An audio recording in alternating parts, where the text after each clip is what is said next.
that we want to go out to the Eaton fire area. They're having a community meeting right now, probably getting some information on when they can get back in, insurance as well. Let's listen in. Your eyes should be burning by now. Your lungs are probably a little coughing.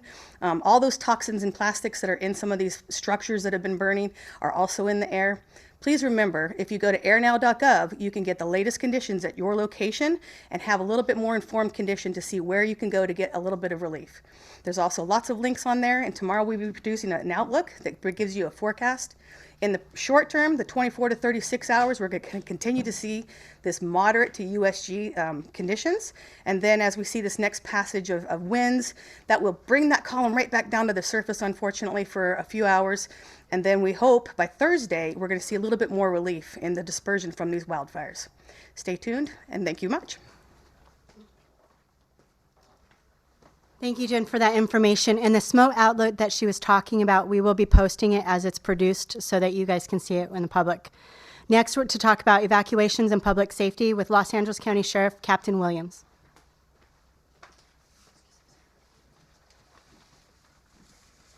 Hello, I'm Jabari Williams, captain of Altadena Sheriff Station.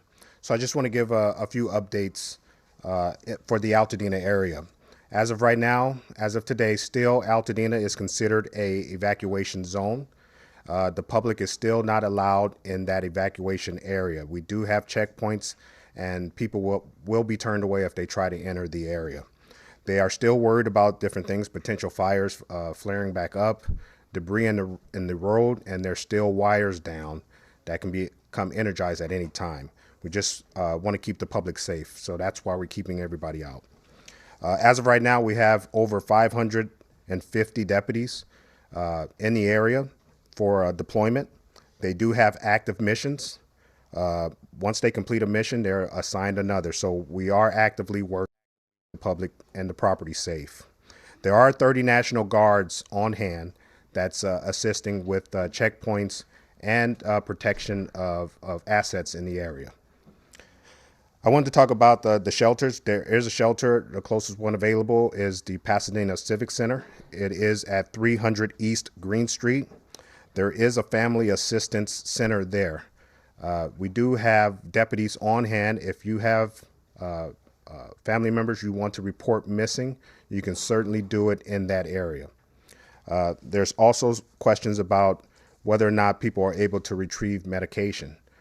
At this Civic Center at 300 East Green Street in Pasadena, there is a pharmacy on hand that can refill prescriptions. So if you need prescriptions refilled, please show up at the Civic Center and they can assist with that.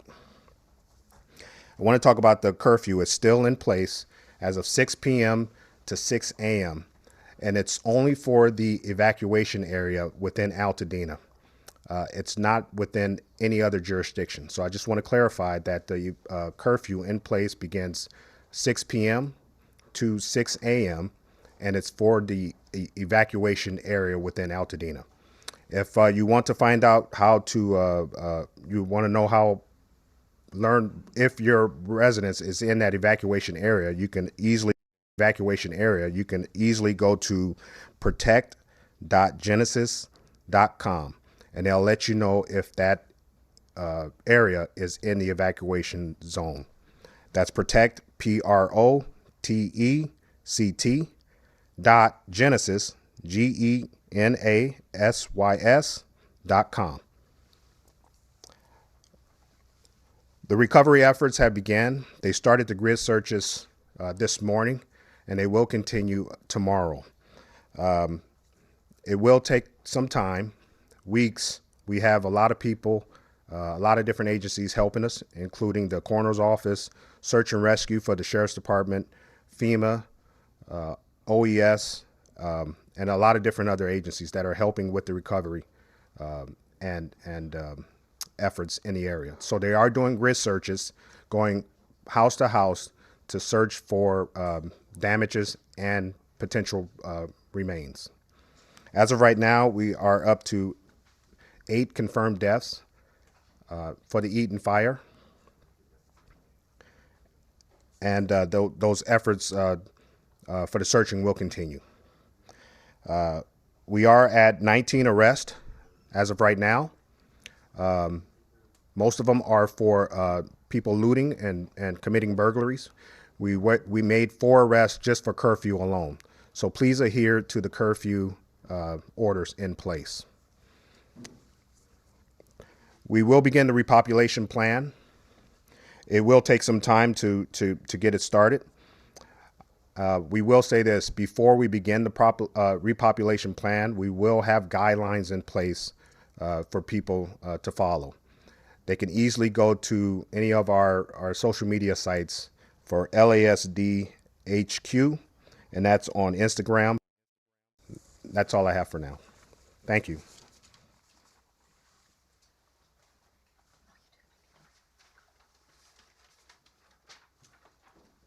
All right, thank you, Captain Williams. Next, from the LA County Public Health is Chief Deputy Director Dr. Anish Mahajan. Good afternoon. I'd like to start by thanking our first responders for their heroic efforts and extending our thoughts and prayers to all those who've experienced profound losses from the fires. We in public health stand committed to supporting those in need in the months ahead. I would also like to thank our county supervisors, especially Chairwoman Supervisor Barger, for their extraordinary and thoughtful support of public health and all of our county and city partner departments. Without their leadership, we wouldn't be able to respond. A local health emergency for LA County was declared yesterday by Secretary Becerra at the federal level and by the county health officer, Dr. Muntu Davis, recognizing the substantial risks to public health due to the impacts of the critical fire events. There's a number of potential risks to health with the wildfire. I'm going to start with air quality. The South Coast Air Quality Management issued a smoke advisory through Saturday, January 11th at 5 p.m. There is no doubt that this advisory will be extended. Now, wildfire smoke is a mixture of small particles, gases, and water vapor. Those small particles cause the health problems. They cause that burning in your eyes, the runny nose, the scratchy throat, the headaches, and sometimes cough. But people who are at higher risk of bad health effects, we really need to take care of and make sure that they're okay from the wildfire smoke. And they include children, the elderly, those with respiratory and heart conditions, and people with compromised immune systems. They may have worse symptoms, so we have to look out for them. They may have problems with breathing, wheezing, cough, and even chest pain. Now, everyone in areas where there's visible smoke or where you can smell the smoke, and in other areas where you may not even have that, but you check the air quality index, we have to heed these exposures and try to stay indoors as much as possible, and not do outdoor vigorous physical exercise or activity. If you have to be outside for a prolonged period of time, you must try and wear an N95 or a P100 mask. These are high filtration masks that can remove those small particles in the smoke that can cause irritation and health problems. You want to keep the indoor as clean as possible as well by closing windows and doors. You can run air conditioning if the air conditioning has a setting that allows for recirculating air and not bringing air from the outside. If you have a HEPA air purifier, that also will help the indoor air quality. You want to avoid using your fireplace, candles, or vacuums at this time. And of course, if you're a smoker, we don't want you to smoke, but especially right now, try not to smoke as much. If you're driving, you can reduce smoke in your car by closing the windows and vents. Turn on the air conditioning and set it to recirculate to keep the outdoor smoke out of your car. Now, all of us are at risk for the poor air quality right now, but some of us in LA County need additional help and support. For example, if your job is to work outside, it's important that you wear an N95 or P100 mask. In these situations, you may ask your employer for the N95 mask, and they're required to provide it to you free of charge. The LA County Department of Public Health is also offering N95 masks through the interim housing sites, shelters, and street teams to LA residents who are experiencing homelessness and live outdoors, and to those persons who are evacuated from where they usually live and staying in temporary shelters. Family assistance centers will also offer the respiratory masks to residents who are returning to fire zones as the cleanup of the fire damage begins. The County of Los Angeles is also working to distribute over 5,000 HEPA air purifiers to institutions that take care of seniors, nursing homes, and other individuals who are at the highest risk of poor health outcomes. If you're experiencing symptoms that are severe, like coughing, shortness of breath, wheezing, nausea, chest pain, palpitations, or really fatigued, contact your doctor or seek a healthcare provider at an urgent care center. For life-threatening symptoms, make sure to call 911. I want to shift now to talk about water safety. As a result of the fire, there are numerous drinking water advisories that have been issued by local water districts. It's important to follow the guidance in these advisories to avoid potential exposure to the contaminants in the water that could result in illness. The kinds of guidances are boil notices, as well as do not use and do not drink orders. In wildfires, water systems can become depressurized when there's a lot of water being used to put out the fire, and there's a increasing risk of contamination of the water by sewage and bacteria, which results in bacteria levels that are really unhealthy. In these situations, the water district will issue a boil notice. For boil notices, residents in the affected area are advised to use bottled water or boil their tap water for at least 1 minute prior to using it for drinking, brushing your teeth, cooking, and cleaning indoor surfaces like your countertops, your stovetops, tables, and sinks. The boiling kills the bacteria and other organisms so that they don't get into your system.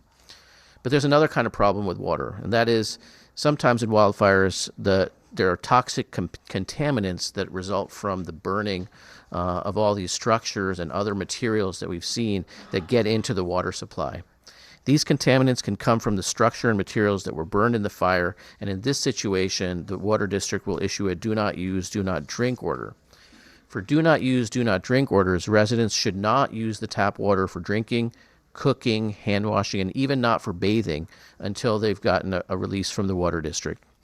Continue to follow the emergency guidance provided in the drinking water notices until your water supplier has notified you that it's safe to reuse the water. If you're experiencing concerning symptoms related to drinking contaminated water, of course, go seek medical care from your doctor or an urgent care.